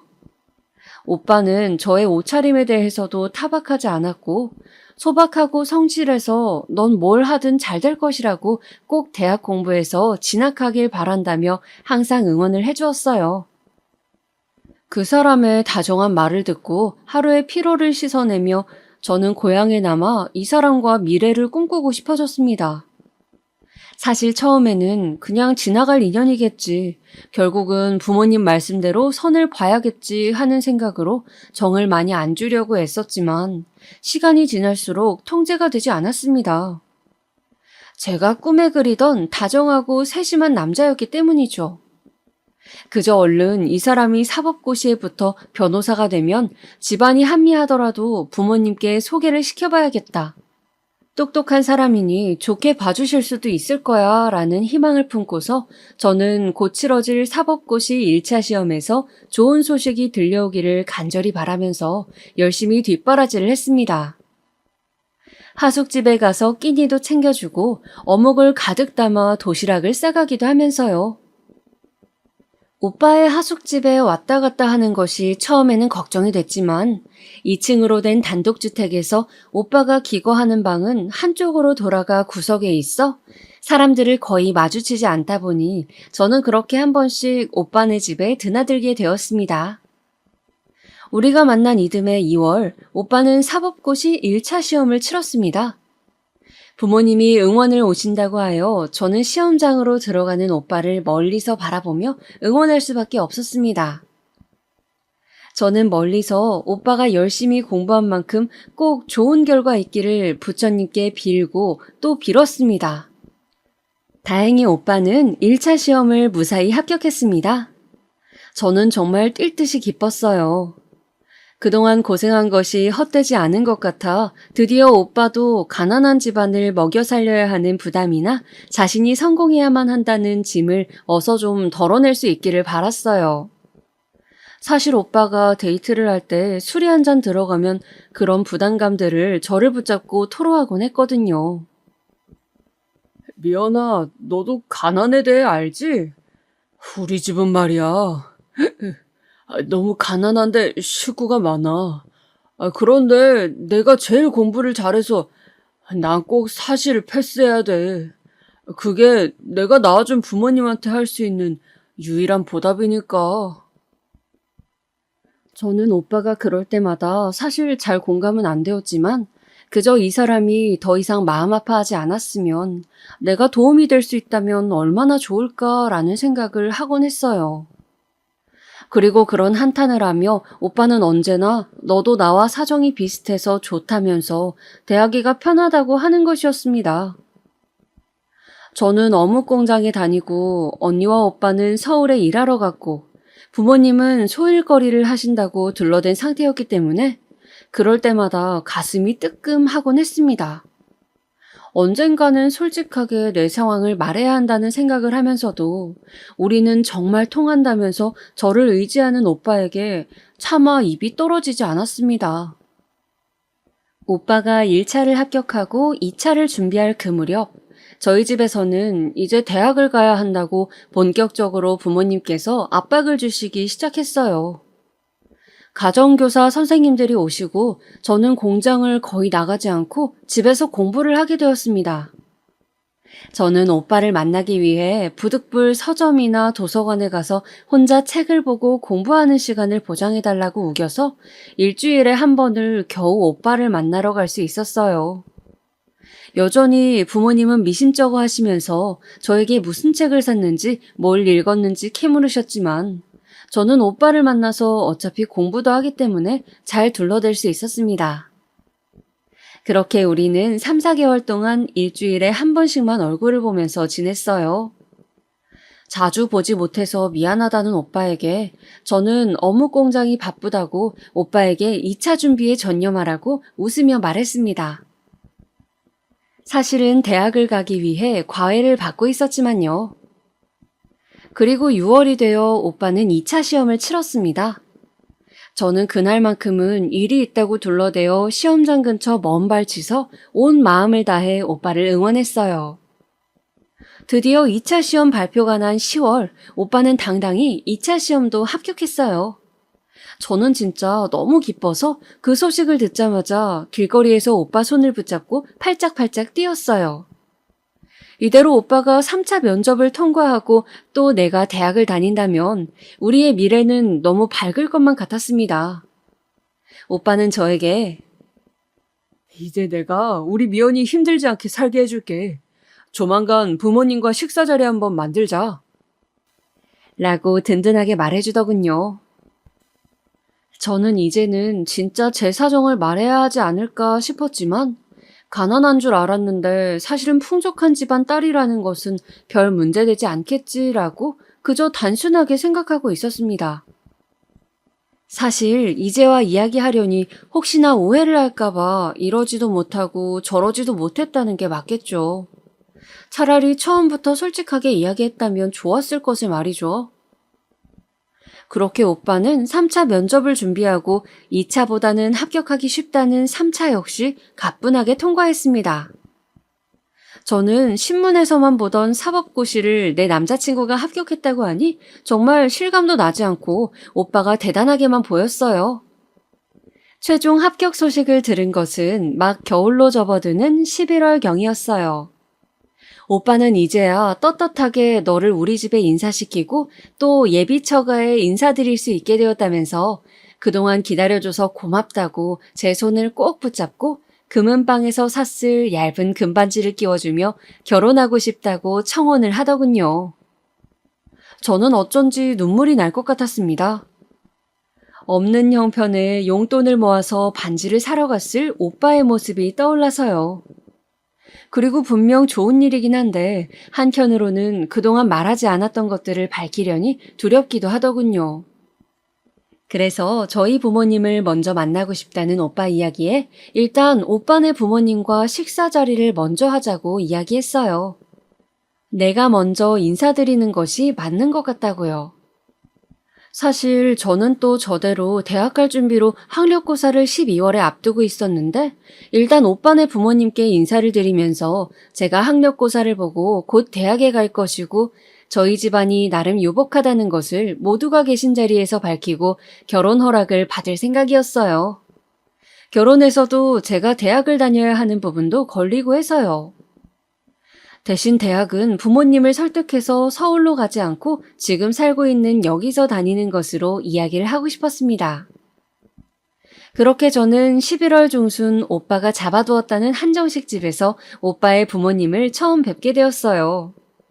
그날만큼은 맨날 입고 다니던 면 티셔츠와 검정 바지를 입으면 안 될 것 같아서 부모님이 생일 선물로 사주신 연회색 겨울 원피스를 입고 언니가 방학 때 놔두고 간 멋들어진 코트도 걸치고 핸드백도 들고 식당으로 갔습니다. 오빠의 가족분들은 먼저 와 계시더군요. 시골분들 특유의 푸근한 인상이셨고 특히 오빠의 어머님은 기분이 너무 좋으셨는지 벌써 얼굴이 빨개져서 우리 아들 하면서 오빠의 손을 꼭 잡고 계셨어요.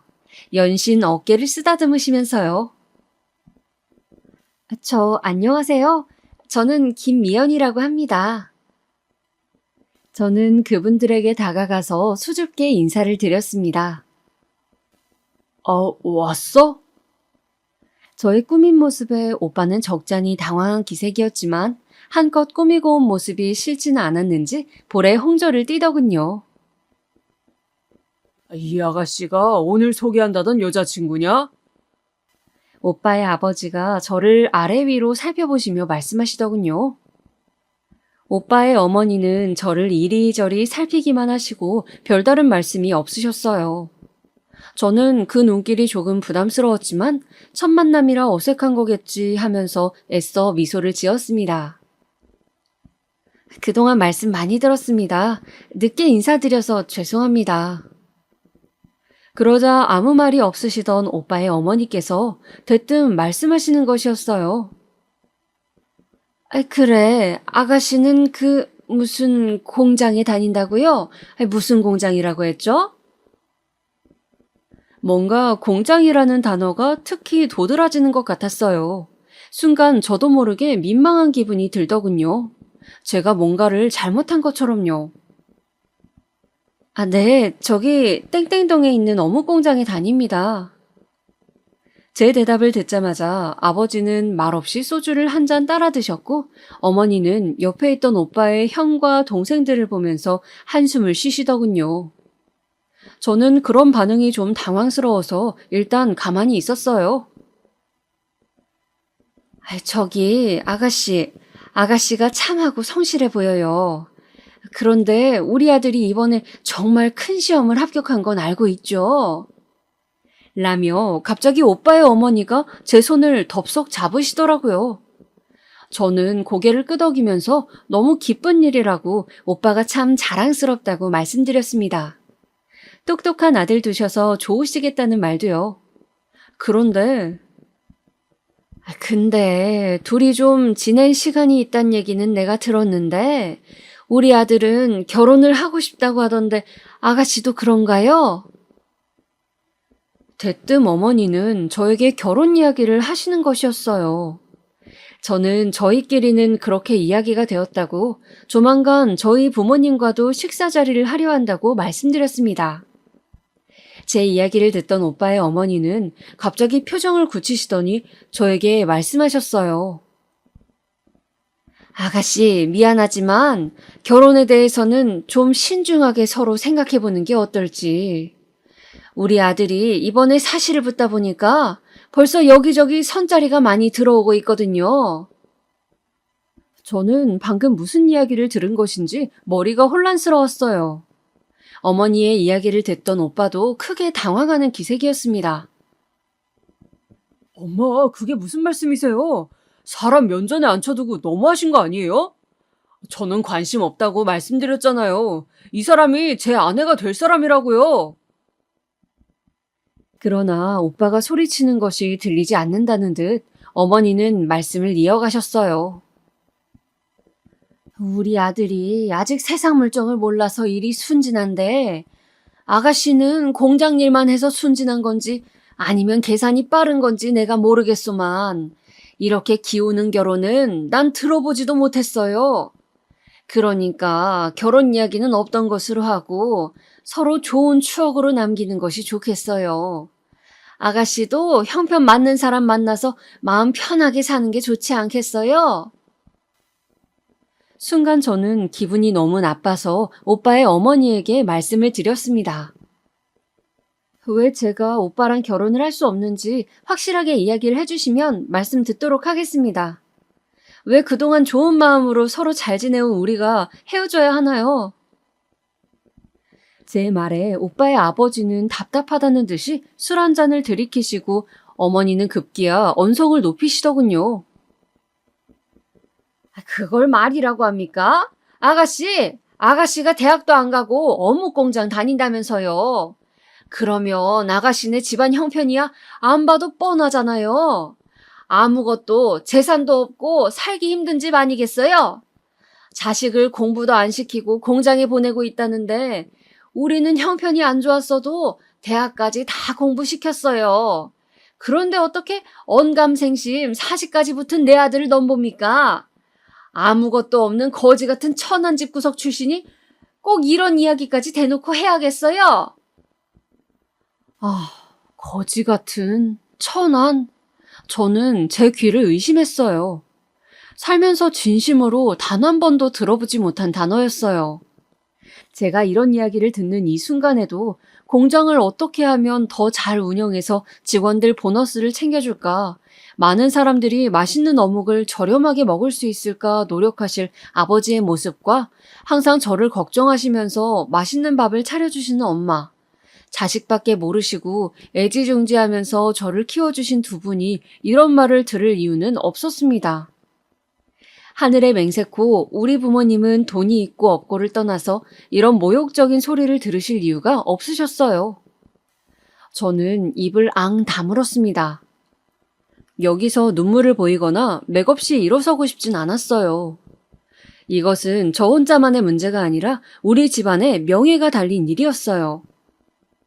오빠는 어머니가 심한 말을 뱉자 너무 당황해서 얼굴이 시빨개지더니 저에게 달려와서 제 팔을 잡고 일단 일어나자고 데려다 주겠다면서 저를 일으키려 했습니다. 저는 조용히 오빠의 손을 뿌리쳤습니다. 그리고 맞은편에 앉아 계시던 오빠의 어머니를 바라보면서 이야기했어요. 방금 하신 말씀은 당장 사과 부탁드립니다. 지금 사과하시면 못 들은 걸로 치겠습니다. 저의 목소리는 제가 들어도 단호하고 차가웠습니다. 오빠도 오빠의 부모님과 형제들도 모두 크게 놀란 기색이었어요. 이게 무슨 버릇없는 행동이죠, 아가씨? 어른이 한 말이 이해가 안 돼요! 오빠의 어머니는 격앙된 목소리로 저에게 따지시더군요. 저는 심호흡한 후 말씀드렸습니다. 저는 일남 이녀의 유복한 집에서 태어났습니다. 저희 부모님은 제가 일하는 어묵 공장의 사장님이세요. 자라면서 한 번도 저희 집안에 대해서 함부로 말하는 소린 들어본 적이 없습니다. 저는 부모님을 돕고 있는 것이지 형편이 힘든 것이 아닙니다. 순간 오빠의 부모님과 형제들 그리고 오빠까지 모두가 그 자리에 굳어버리더군요. 방금 무슨 이야기를 들은 것인지 귀를 의심하는 표정이었어요. 어묵공장 사장 딸? 오빠의 형이 조그맣게 중얼거리는 소리가 들렸습니다. 조만간 사과의 말씀을 주실 것으로 믿고 저는 이만 일어나겠습니다. 어머니, 사람 형편 가지고 그렇게 괄시하고 함부로 보시는 거 아닙니다. 제가 정말 가난했다면 지금 이 자리에서 어떤 기분을 느꼈을지 정말 생각만으로도 끔찍하네요. 이 말을 남기고 저는 당당하게 자리를 박차고 나왔습니다. 오빠 역시 그런 저를 붙잡지도 못하고 그저 멍하니 바라만 보더군요. 식당 문을 열고 길에 한 걸음을 딛자마자 저는 털썩 그 자리에 주저앉고 말았어요. 오빠의 부모라는 사람들이 저런 사람들이라니. 차마 오빠와 계속 만날 생각이 들지 않았습니다. 내가 겪은 오빠는 분명 속물적인 계산이 앞서는 사람이 아니었는데 너무 속상하고 또 속상하더군요. 마음이 찢어진다는 것이 이런 것인가 라는 생각을 하며 저는 그날 밤 내내 방에 틀어박혀서 가슴을 움켜잡고 길고 긴 울음을 울었습니다. 그렇게 저는 큰 충격을 받고 12월 학력고사를 볼 때까지 일절 오빠에게 연락을 하지 않았습니다.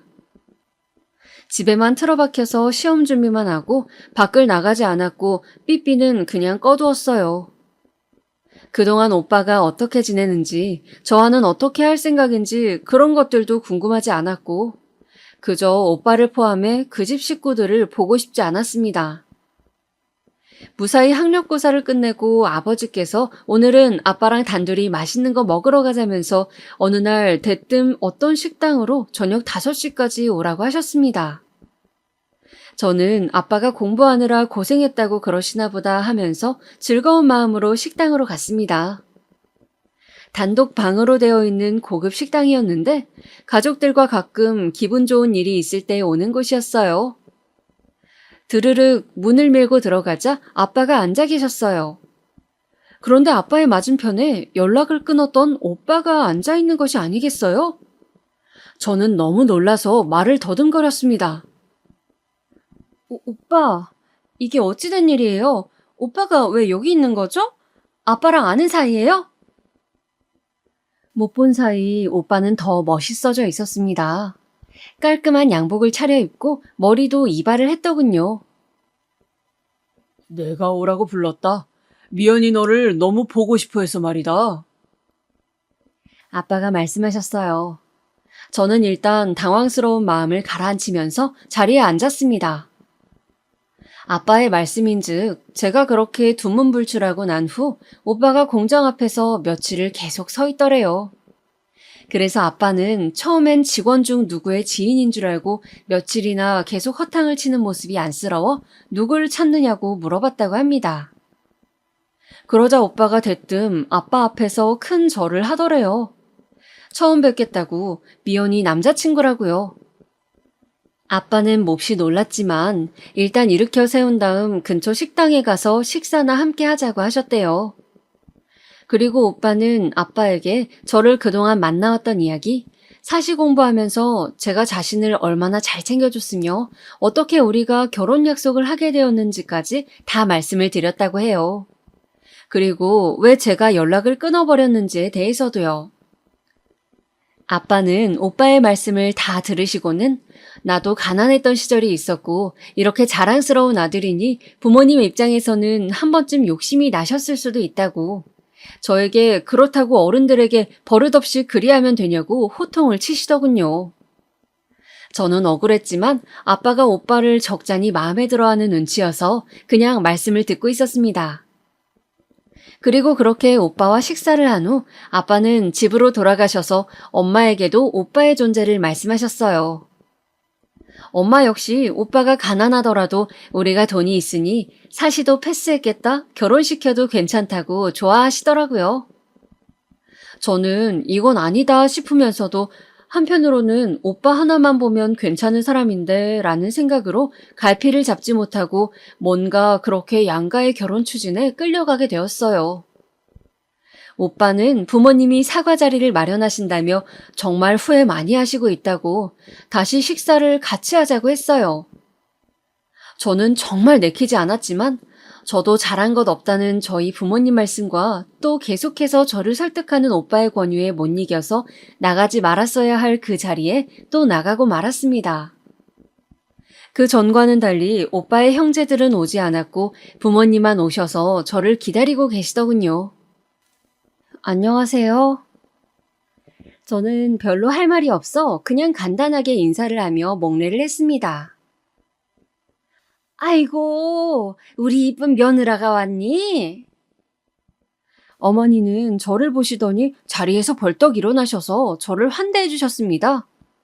저는 귀를 의심했죠. 아가, 그날은 우리가 미안했다. 우리가 오해를 해서 기분이 많이 나빴지? 내 사과하마. 어쩐지 처음 볼 때부터 피부가 뽀얗고 귀티가 나더라니. 이런 아가씨를 그래 내가 가난하다고 면박을 줬으니 미안해 마음 풀거라 응? 어머니는 제가 말을 할 틈도 주지 않고 속사포처럼 사과의 말을 쏟아놓으셨어요.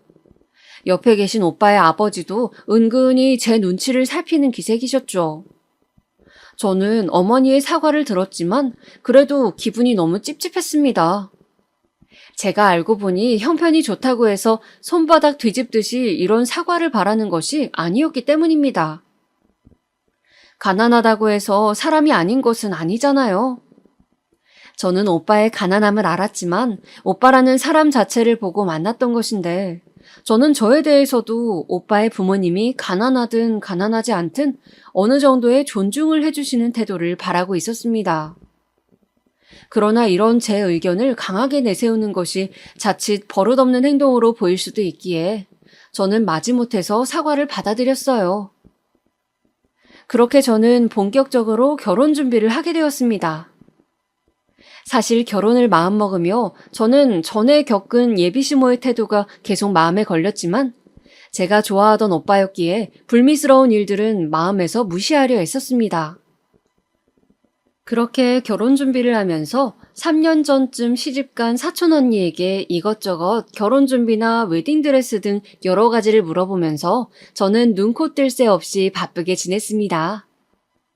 막상 결혼식을 3달 정도 앞두자 드레스며 메이크업 같은 게 너무 고민이 되더라고요. 그래서 저는 사촌 언니 친구가 마침 저와 비슷한 시기에 결혼을 앞두고 준비를 한다길래 메이크업 정보를 얻고자 사촌 언니와 친구와 함께 한번 커피숍에서 만나기로 했습니다.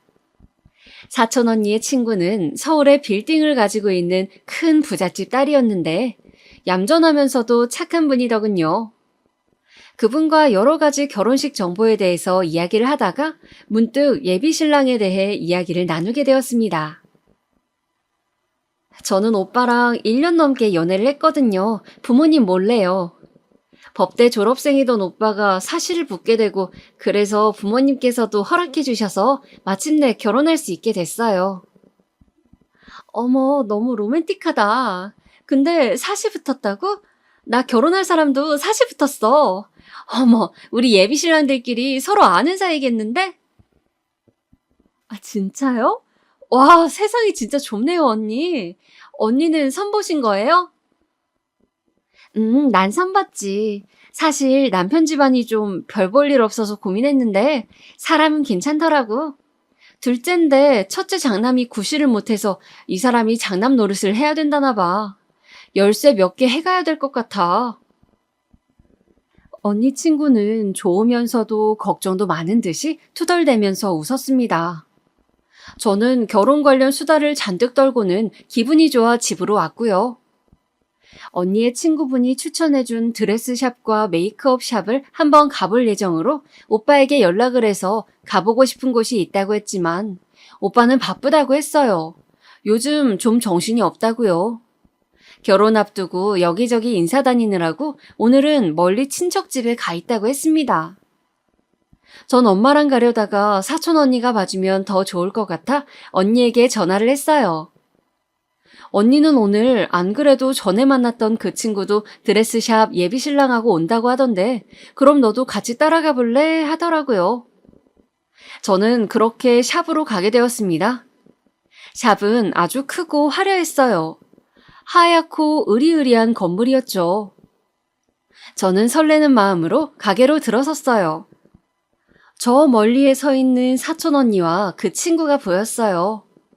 드레스를 입은 언니 친구를 바라보며 소파에 앉은 한 남자의 뒷모습도 보였습니다.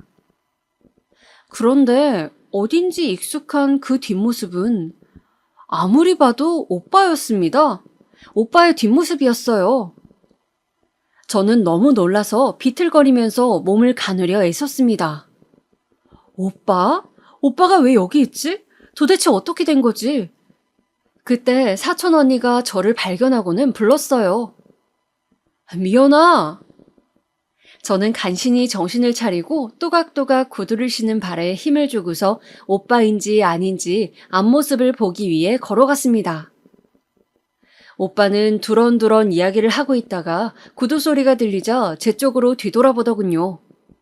고개를 돌려 저를 확인한 오빠의 얼굴은 새파랗게 질렸습니다. 미연아, 저기 그게... 채의 말도 잊지 못하고 덜덜 떠는 오빠를 보면서 저는 부모는 자식의 거울이라는 말을 떠올렸습니다. 그렇게 돈 하는 시어머니 밑에서 자란 오빠는 자신의 처지가 달라지자 결국 부모님과 같은 속물적인 모습을 보이는 것이었죠. 가난한 고시생이었을 때는 그렇게 부자들을 욕하더니 저와 결혼하기로 하고서도 더 부잣집 여자를 찾아 선을 보고 결혼을 양쪽으로 진행하려고 했다뇨. 저는 정말 정이 뚝뚝 떨어지는 것을 느꼈습니다. 언니, 제 예비신랑을 소개하고 싶은데요. 저는 어디서 그런 용기가 났는지 큰 소리로 사촌 언니와 친구분에게 말을 건넸습니다. 둘은 드레스 이야기를 하느라 저쪽에서 한참 이야기 중이었거든요. 제가 큰 소리로 말하자 돌아본 두 분에게 저는 여기 언니 친구분과 결혼할 이분이 바로 제 예비신랑입니다. 양다리예요. 라고 말했습니다. 참 어이가 없어서 웃음이 도리어 나더라고요. 언니 친구의 얼굴은 흑색으로 변했고 사촌 언니는 달려와서 가방을 오빠에게 집어던지더군요. 뭐? 이 미친놈아! 가자, 미연아 가자. 너도 얼른 드레스 갈아입고 따라와. 그렇게 저의 사랑은 지저분하게 끝이 났습니다. 저와 사촌 언니네는 물론 그 친구분 집까지 여러 집안이 발칵 뒤집혔고 저는 아예 전화기를 뽑아버리고 몇 달간 밖으로 나가지 않았고요. 처음 며칠은 하염없이 눈물만 났습니다. 그런데 시간이 지나자 그래도 모르고 속아서 결혼하는 것보다는 그리고 결혼으로 부모님 재산을 그 집에 갖다 주는 것보다는 파혼이 낫다 싶더군요. 저에게도 언니 친구에게도 파혼당한 오빠는 선시장에도 소문이 퍼져서 톡톡히 망신을 당하고 먼 지방으로 이사를 갔다는 소식을 들었습니다. 아마 그 지역에 가서도 아들 장사 한번 제대로 하려고 했겠죠. 저는 씁쓸했지만 그저 제가 그 사람과 결혼하지 않은 것은 천만 다행으로 여기며 지냈답니다.